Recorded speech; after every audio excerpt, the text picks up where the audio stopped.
나의 기도 함께 하겠습니다. 주님 안에 있는 참 나는 능력, 사랑, 지혜, 충만, 주님 안에 있는 내 삶은 일체 은혜, 감사, 생각에 빠지지 않고 잘 보고 잘 듣습니다. 은하겠지 사랑에 행복하게 마음 나누기로 하나님께서 기뻐하시는 제사를 드립니다. 너 공감, 나 전달, 행함 있는 능력, 수고하는 사랑, 인내하는 지혜로 일단 해봅니다. 또 해봅니다. 우리 사도행전 말씀을 같이 보겠습니다. 20장 36절에서 38절입니다.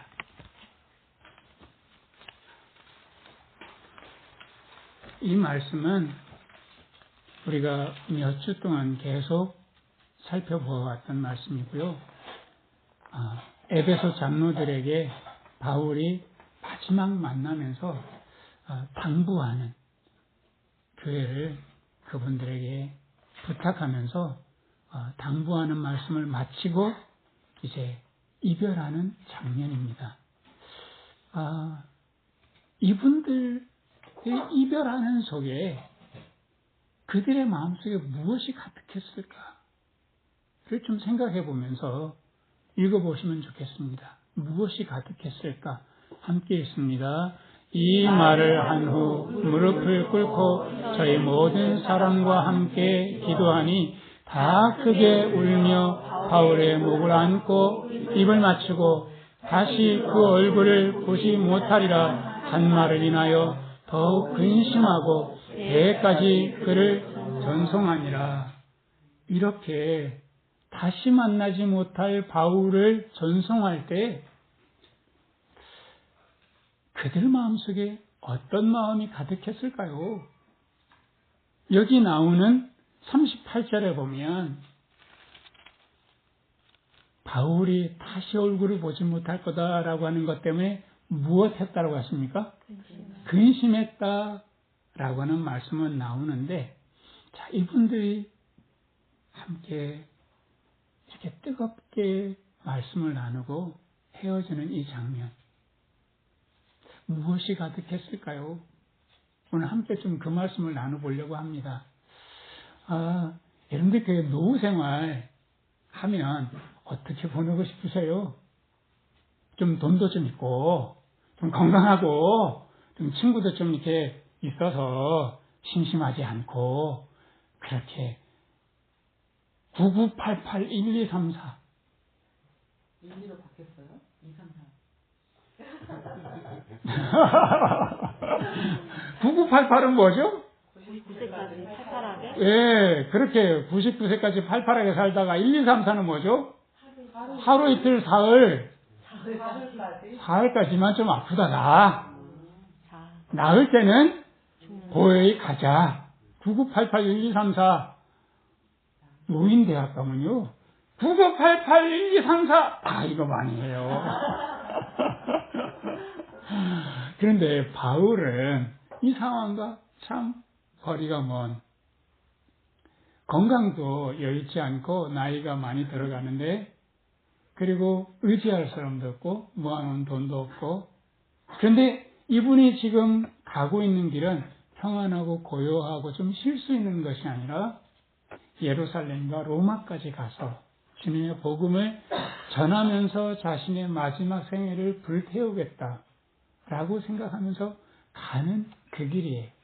평안한 여생을 꿈꾸지 않고 성령님께서 고난이 기다린다 하더라도 나는 그 땅끝까지 가서 주님의 복음을 전하리라.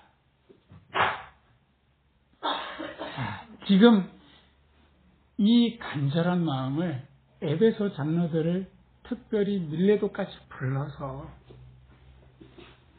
간절하게, 나는 이제 나의 갈 길 다 마치고 내 인생 여정길을 마치려고 하는데 내 인생 목숨 하나도 아끼지 않고 가고 있습니다. 지금 남은 교회를 부탁합니다 하고 이렇게 말씀을 주고받는 사이에 이분들이 이제 말씀이 다 끝났어요. 할 수 있는 게 뭐가 있겠습니까? 남은 게 뭐가 있어요, 이제. 서로 주고받을 이야기가 다 끝났어요. 할 수 있는 거라고는 36절에 이 말을 한 후에 다 같이 무엇 하십니까? 무릎을 꿇고 모든 사람과 함께 뭐 하시나요? 함께 기도하는 것만 남아있는 거죠. 지금 이 에베소 장로들은 실제로 순교를 작정하고 저 로마를 향해서 가고 있는 바울의 뒷모습을 보고 있는 중입니다. 로마는 당시에 가장 강력한 국가였고 황제 숭배 사상으로 가득했기 때문에 로마로 들어간다라고 하는 것은 죽음을 각오하고 주님의 복음을 전한다는 의미이기도 하기 때문에 다시 살아나온다는 것은 있을 수 없는 거죠. 그때 당시에 지금 이제 이 말씀을 전할 때가 AD 주후 57년쯤입니다.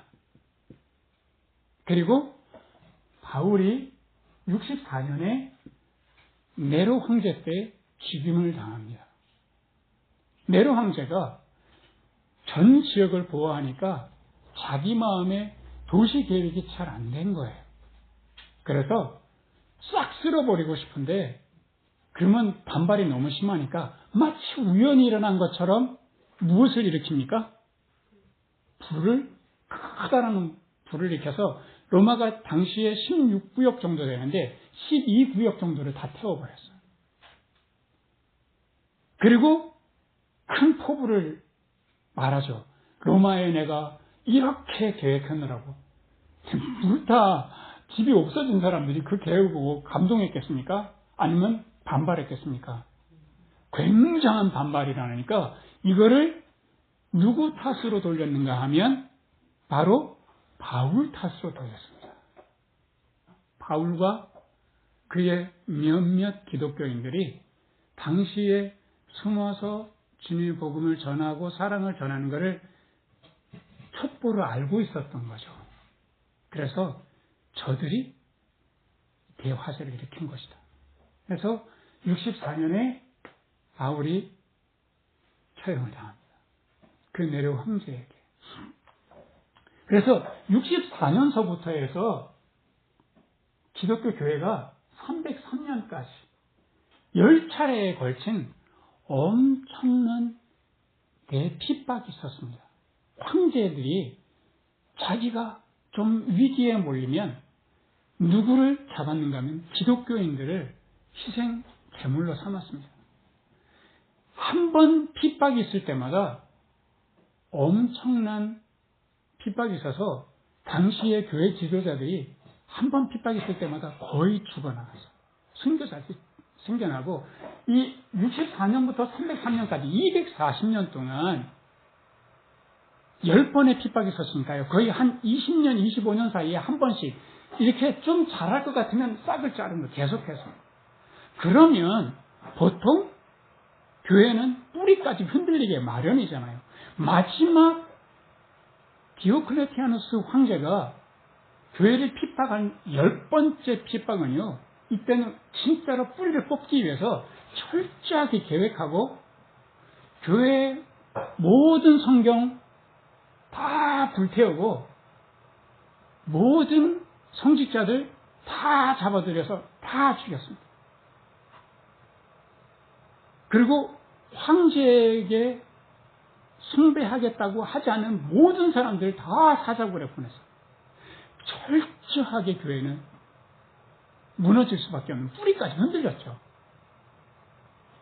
그러니까 이 10번의 대핍박 환란 속에 우리 이런 생각을 할 수 있잖아요. 이렇게까지 뿌리가 10번씩이나 흔들린다면 교회는 자취를 사라져야 되는데 왜 교회가 계속해서 존속했는가라고는 한 가지 의문이 들지 않나요? 엄청난 이 핍박이 한번 지나가고 나면 그 다음에 아예 싹 없어지게 마련인데 이게 어떻게 살아남았을까? 도리어 성장했거든요. 계속해서. 그것이 어디에서 기인했을까? 36절에 다시 한번 이 말씀을 읽어보겠습니다. 이 말을 한 후 무릎을 꿇고 저희 모든 사람과 함께 기도하니. 예, 여기서 보면 교회가 무릎 꿇었다는 거죠. 도대체 무엇에게, 누구에게 무엇을 무릎을 꿇었는가라고 하는 거예요. 누구에게 꿇었겠습니까? 하나님께 무릎을 꿇었던 거죠. 당시에는 사실은 바울이 계속해서 만나가야 하는 그 상황은 이 공포, 두려움, 그리고 환난과 핍박이 계속해서 다가오는 이 상황을 맞서서 가야 되는 상황인데, 지금 그것에 얼마든지 무릎 꿇고, 나 지금까지 열심히 12년 동안 1차, 2차, 3차 전도여행 한 것만 해도 너무 뿌듯하고, 좀 실례요. 이래도 모든 성도들이, 그럼요. 바울 사도님, 우리 여기 에베소서 와서, 아니야, 빌립보에 와서, 이렇게 해서 초대할 교회들이 참 많이 있었어요. 그런데 바울은 그렇지 않고, 하나님께 무릎 꿇고 주님의 사랑을 전하고 싶었던 거예요. 어떻게 이럴 수 있는가? 왜 교회가 무너지지 않았던가라고 하면, 사실은 교회가 경험했던 사랑, 각자가 경험했던 사랑이 있기 때문에 주님의 그 사랑을 저버릴 수가 없어서, 이런 마음이 있었기 때문에 교회의 뿌리를 흔들어도 뿌리가 뽑히지 않았던 거예요. 우리가 살아가는 동안에 참 많은 경험하지만 주님의 뜨거운 사랑을 경험을 하게 되고, 그거를 반복하게 되면 거기에서 아무리 떠나려고 해도 떠날 수가 없어요. 그렇지 않아요? 우리가 죽을 때, 만약에 죽을 때 이런 이야기 많이 듣잖아요. 사고가 나가지고 딱 부딪히려고 하는 순간에 내가 어렸을 때부터 여태까지 살아왔던 것이 주마등처럼 지나가더라, 이런 이야기 하잖아요. 그러니까 주마등처럼 인생의 파노라마가 쫙 지나갈 때 바울과 에베소 장로들은 무엇을 생각했을까? 주님이 아무것도 아닌 나를 이렇게 사랑했어. 이 자리까지 오게 하셨구나. 나 정말 주님을 배반하고 주님의 교회를 핍박했던 나는 사울이었는데 나를 이렇게까지 사랑해 주셨구나. 에베소 교회 장로들도 나를 이렇게 사랑해 준 그 사랑이 너무나 감사하고 감격했던 거죠. 그래서 바울이 무릎 꿇고 뭐라고 기도했겠습니까? 하나님, 내게 주신 사랑, 이 에베소 교회 교우들이 전했습니다. 저 에베소 교회 장로들이 에베소 교회를 사랑으로 잘 섬기게 해달라. 이 장로님들의 마음이 나의 마음 같아서 주님의 마음을 품고 고통이 있더라도 끝까지 교회를 잘 섬기게 해주세요. 그렇게 간절하게 기도하지 않았겠습니까? 그래서 에베소 교회를 주님께 부탁하면서 눈물로 간구했겠죠. 그럴 때 에베소 장로들은 또 어떻게 기도했을까요? 저렇게 노구를 이끌고 약한 몸으로 죽으면 죽으리라고 로마까지 가는 저 바울이 주님이 함께 계세요. 그곳에서 주님의 복음을 전하기까지 많은 어려움이 있을 텐데 그 어떤 어려움도 바울을 넘어뜨리지 못하게 해달라. 간절하게 기도하지 않았겠습니까? 주님이 함께 가게 해달라. 여러분들 이 기도, 이 무릎 꿇음이 무슨 힘이 있겠어요? 저는 그런 의문을 참 많이 가져요. 바울, 이제 남은 나이가 57년에서 64년에 자기 생애를 마치기 때문에 이제는 한 7년, 8년 요거밖에 남지 않은 나이. 그때 나이로 말할 것 같으면 한 50 초반의 나이인데 지금 나이로 환산하면 한 70 후반의 나이로 환산될 수 있죠. 건강으로 따져보면 정말 어떤 것도 의지할 수 없는 로마로 가는데 참 로마의 입장에서 볼 때는 그 권세, 그 번영을 생각할 때 바울은 작은 불씨에 불과한 거죠. 이거 바람 불면 훅 꺼질 문제잖아요. 240년 동안 교회가 끊임없이 핍박을 받았던 거죠. 근데 기적 같은 일은 이 작은 불씨가 떨어졌는데 불면 불수록 꺼진 것 같지만 그 다음번에는 촛불로 변하고 촛불을 훅 끈 것 같지만 그 다음번에는 횃불로 변하고 이렇게 해가지고 결국에는 어떻게 되는가 하면 로마 전체가 주님의 복음으로 점령이 되는 거예요. 이게 엄청난 기적과 같은 일이 벌어지는 거죠. 실제로 디오클레티아누스 황제가 303년에 교회 뿌리를 완전히 뽑은 줄 알았는데 누구 뿌리가 뽑혔냐면 그 황제 뿌리가 뽑혔어요.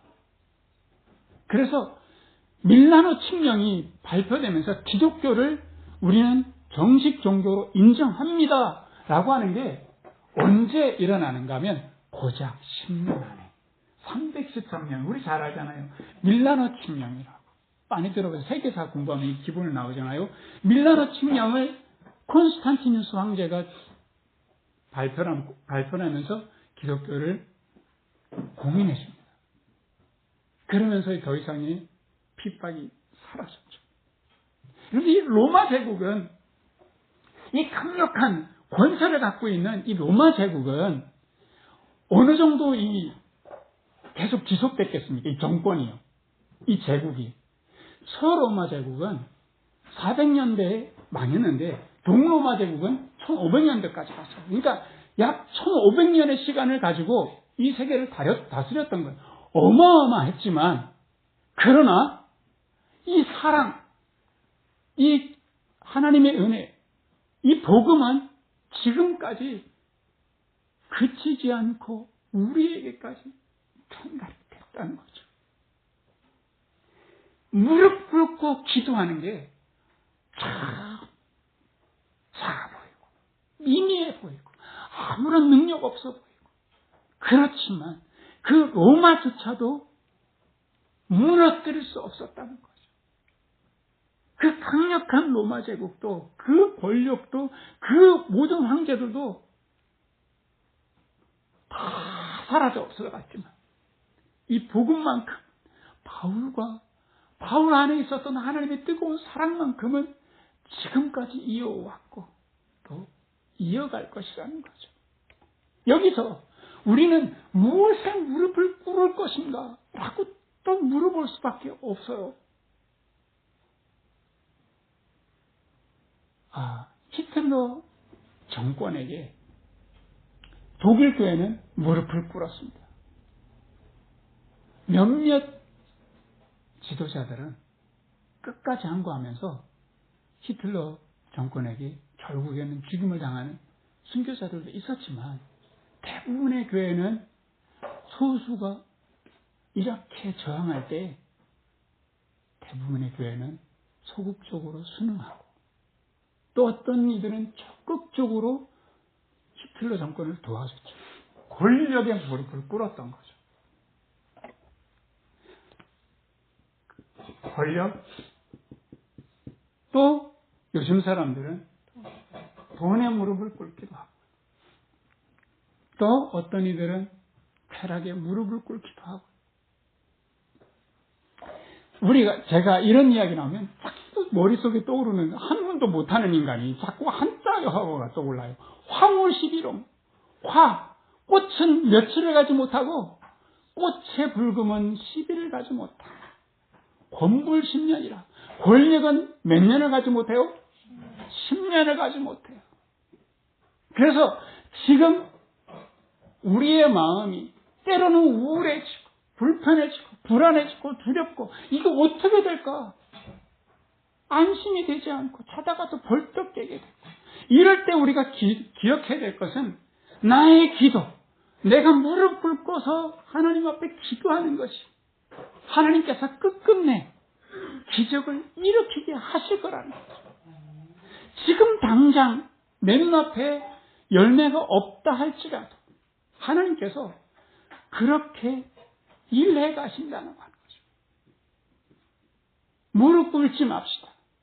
권력을 두려워하지 말고, 금권에 내 눈이 팔리지 말고, 쾌락에 내 마음을 주지 말고, 주님께서 주시는 그 사랑, 아름다운 복음에 우리가 무릎 꿇고 하나님께 기도하면 하나님께서 끝끝내 하나님의 일을 이루어 가실 것을 믿으시기를 주님의 이름으로 축원합니다.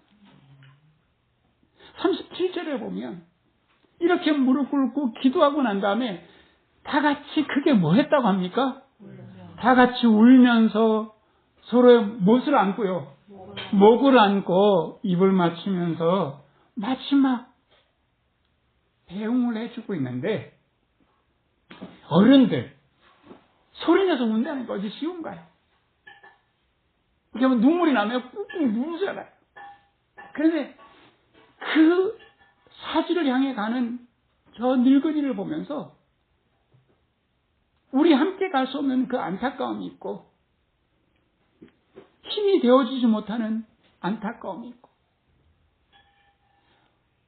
목을 끌어안고 엉엉 소리내서 울었던 거죠. 어린아이와 같이. 그리고 이렇게 두 팔로 혀를 콕 안을 때 그분들 속에서는 마음과 마음이, 가슴과 가슴이 딱 닿는 순간인 거죠. 꼭 끌어안을 때 얼마나 절절했을까, 얼마나 간절했을까. 이제 죽음을 향해서 가는 그 바울을 향해서 얼마나 그 마음에 깊은 안타까운 마음, 또 응원하는 마음이 있었을까. 그래서 그분들 이 장면을 생각할 때마다 깊고 깊은 교감을 생각해 봅니다. 다만 안녕히 가세요가 아니라 마음과 마음이 닿고 가슴과 가슴이 닿고 영혼과 영혼이 닿는 바울의 마음속에 있는 절절한 사랑, 주님을 향한 사랑, 에베소 교회를 향한 사랑이 에베소 장로들의 가슴에 전해지는, 또 에베소 교회 장로들의 마음속에 있는 사랑이 바울의 마음속에 전해지는 그 뜨거운 깊은 교감의 시간이지 않았을까. 여러분들 이렇게 꼭 안고 마지막 안으면 이제 한마디씩 하게 되잖아요. 꼭 안고만 되지 않잖아요. 마지막 이제 헤어질 때는. 바울이 에베소 장로들에게 뭐라고 했을까요? 교회를 부탁합니다. 제가 했던 사랑 기억하시죠? 그 사랑을 가슴에 끌어안고 사랑하고 삽시다. 세상 권력이 아무리 강하다 할지라도 이 사랑은 꺾을 수 없습니다. 우리 사명 끝나는 날 천국에서 봅시다. 그러면 에베소 장로들은 뭐라고 화답했을까요? 우리도 선생님처럼 교회를 사랑으로 잘 섬기겠습니다. 여기 걱정하지 마시고요. 하나님께서 선생님과 함께 끝날까지 함께 계실 것을 믿습니다. 어디 계시더라도 기도할게. 그래서 천국에서 다시 만나는 날 웃으면서 영광 속에서 만나십시다 하고 뜨거운 깊은 교감이 있었던 거죠. 세상에 많은 것들은 나누면 자꾸 작아져요. 돈 많은 반 나누면 2만 원 되나요? 5천 원 되잖아요. 식빵 하나 나누면 2개가 되나요? 개수만 2개지. 반으로 쪼개진 거잖아요. 그런데 깊은 교감 속에서 나누면 나눌수록 더 커지는 것이 있다면 복음이요, 사랑인 거예요. 우리가 이렇게 만나서 저는 주일이 기다려져요. 어디 가가지고 내 이야기 하기가 어려워요, 지금. 함께 만나서 속 이야기 하고 또 눈물도 찔끔 흘리고 같이 웃고 이렇게 깊은 교감을 하다 보면 한 주간 또 살아갈 힘이 생기는 거예요. 바로 바울과 에베소 장로들이 마지막 가슴에 가슴을 안고 서로 격려하는 이 격려가 우리의 생활 속에 가득했으면 좋겠습니다. 그래서 서로 격려하고 서로 깊이 교감할 때 성령님께서 함께 계셔서 우리 속에 있는 복음과 사랑을 더 크게 인도해 가실 것을 믿으시기를 주님의 이름으로 축원합니다. 이제 38절에 보면 정말로 마지막 순간에 같이 한번 읽겠습니다. 다시 그 얼굴을 보지 못하리라 한 말을 인하여 더욱 근심하고 배까지 그를 전송하니라. 이제 함께 교회에서 모여서 기도하고 작별의 정을 나누고 난 다음에 손을 붙잡고 부두까지 걸어가는 거죠. 출발하는 배에 올라타는 바울, 그리고 배가 떠나고 배가 서서히 육지를 떠나고 배가 저 멀리 한 점이 될 때까지 근심하는 마음으로, 사랑하는 마음으로 얼마나 손을 흔들었겠습니까?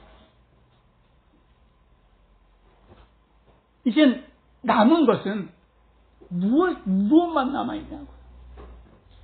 그분들에게 무릎 꿇고 기도하며 마음속에 있는 하나님의 사랑이 남아있고 서로가 가슴을 안고 서로 석별의 정을 나누었던 깊은 교감이 남아있고 이제는 그것이 무엇으로 남아있냐면 결국에는 남은 사명으로 남아있는 거죠.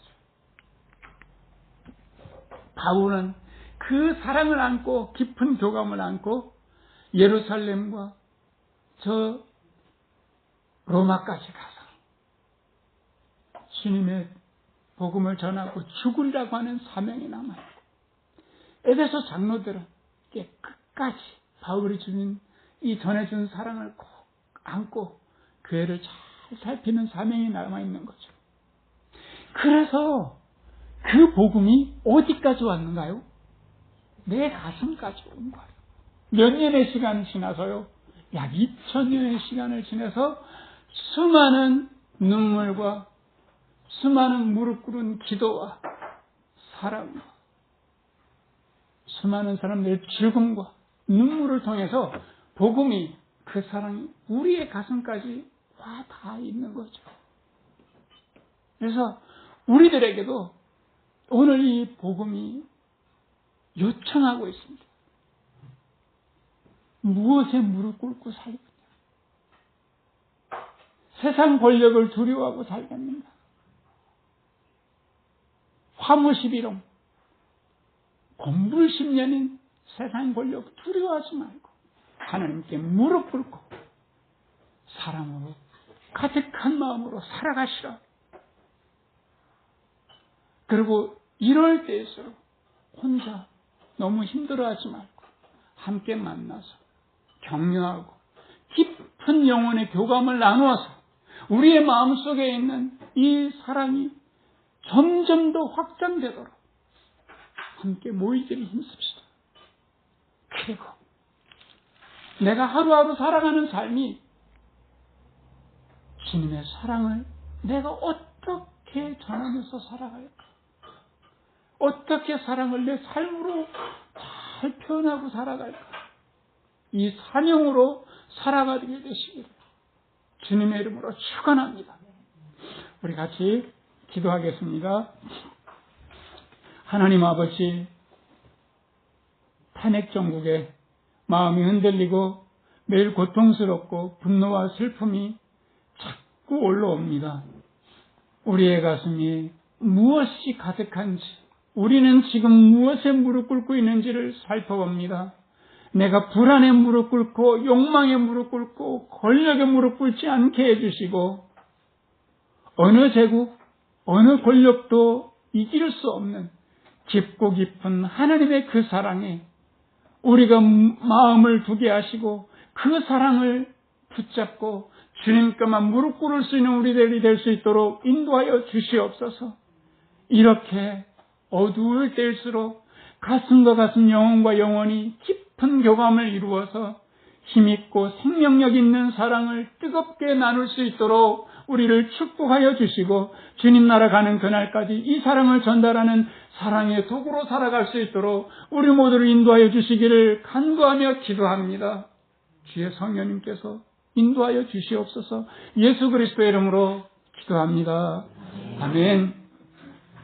우리 김변헌금 드리면서 이 찬송의 33장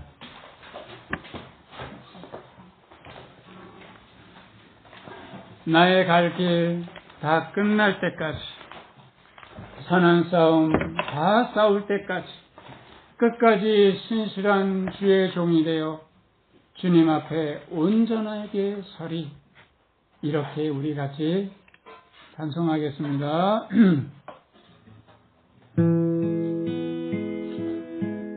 나의 갈 길 다 끝날 때까지 선한 싸움 다 싸울 때까지 끝까지 신실한 주의 종이 되어 주님 앞에 온전하게 서리. 달려갈 길 온 길을 보니 지친 내 인생 여정에 주께서 친히 내 손 붙잡아 주시며 내 걸음마다 늘 인도하셨네. 나의 갈 길 나요 달려온 길 나의 달려온 길 보니 지친 내 인생 여정에 주께서 친히 내 손 붙잡아 주시며 내 걸음마다 늘 인도하셨네. 험한 세월 나 지나보내고 따뜻한 품에 날 안아주시 주님 얼굴 배울 주의 날까지 나는 신실하게 이 길을 걸어 험한 세월 나 지나보내고 험한 세월 나 지나보내고 따뜻한 품에 날 안아주시 주님 얼굴 배울 주의 날까지 나는 사랑하며 이 길을 걸어가 다시 한번 험한 세월 다 지나보내고 따뜻한 품에 날 안아주시 주의 얼굴 배울 주의 날까지 나는 기도하며 이 길을 걸어 마지막으로 험한 세월 나 지나보내고 따뜻한 품에 날 안아주시 주의 얼굴 배울 주의 날까지 난 사랑하며 이 길을 걸어가리.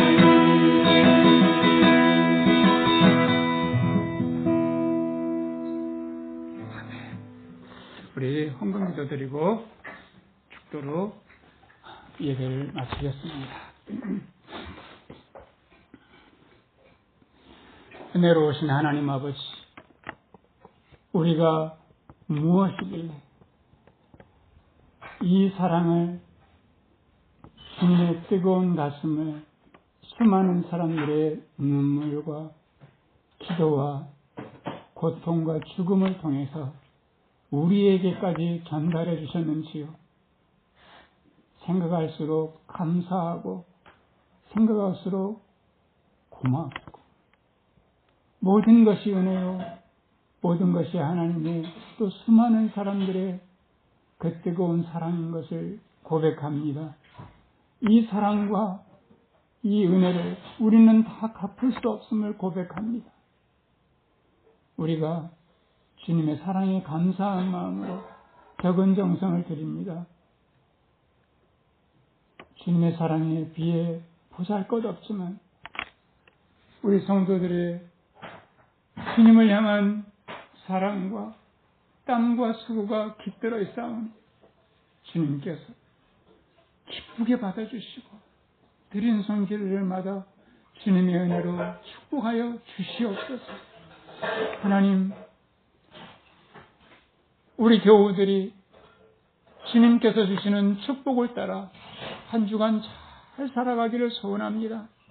이제는 우리 주 예수 그리스도의 은혜와 하나님의 크신 사랑과 성령님의 마음을 움직이시는 역사가 예수님처럼, 바울처럼 우리의 가슴에 사랑이 가득 넘쳐서 주님의 사랑의 통로로 살아가기를 소원하는 우리 교우들 위해 함께 계시기를 간절히 축원하옵나이다.